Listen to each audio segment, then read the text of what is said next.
قارون موسیٰ کی قوم میں سے تھا، پھر وہ ان پر زیادتی کرنے لگا، اور ہم نے اس کو اتنے خزانے دیے تھے کہ ان کی کنجیاں ایک طاقتور جماعت کو اٹھانا مشکل ہوتی۔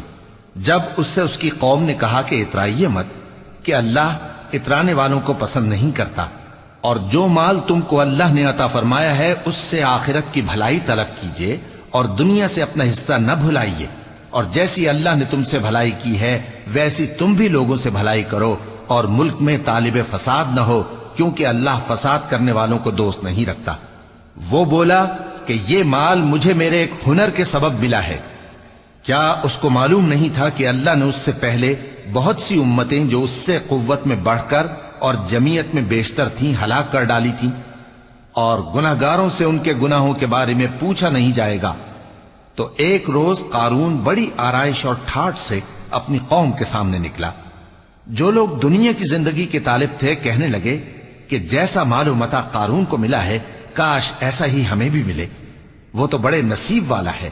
اور جن لوگوں کو علم دیا گیا تھا وہ کہنے لگے کہ تم پر افسوس، مومنوں اور نیکوکاروں کے لیے جو ثواب اللہ کے ہاں تیار ہے وہ کہیں بہتر ہے، اور وہ صرف صبر کرنے والوں ہی کو ملے گا۔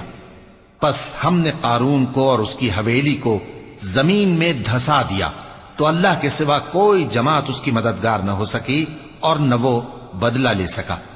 اور وہ لوگ جو کل اس کے رتبے کی تمنا کرتے تھے صبح کو کہنے لگے ہائے شامت، اللہ ہی تو اپنے بندوں میں سے جس کے لیے چاہتا ہے رزق فراخ کر دیتا ہے اور جس کے لیے چاہتا ہے تنگ کر دیتا ہے۔ اگر اللہ ہم پر احسان نہ کرتا تو ہمیں بھی دھسا دیتا۔ ہائے خرابی، کافر کامیاب نہیں ہوتے۔ وہ جو آخرت کا گھر ہے ہم نے اسے ان لوگوں کے لیے تیار کر رکھا ہے جو ملک میں ظلم اور فساد کا ارادہ نہیں رکھتے، اور انجام نیک تو پرہیزگاروں ہی کا ہے۔ جو شخص نیکی لے کر آئے گا اس کے لیے اس سے بہتر صلہ ہوگا، اور جو برائی لائے گا تو جن لوگوں نے برے کام کیے ان کو بدلہ بھی اسی طرح کا ملے گا جس طرح کے وہ کام کرتے تھے۔